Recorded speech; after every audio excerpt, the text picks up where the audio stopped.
இது ஒரு சுவரோட மூலமட்டம். நம்ம இதில் வந்து மூலமட்டம் இல்லாமல் நம்ம எப்படி மூலமட்டம் பார்க்கறதுனா இந்த இடத்துல ஒரு பில்லர் வருதுன்னு வச்சுக்கோங்க.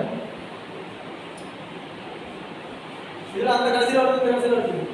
இதை நம்ம எப்படி பார்க்கணும்னா இப்போ ஒன் சைடு வந்து 3 அடி எடுத்துங்க.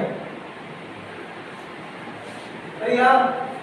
ஒன் சைடு வந்து 3 அடி, இன்னொரு சைடு வந்து 4 அடி.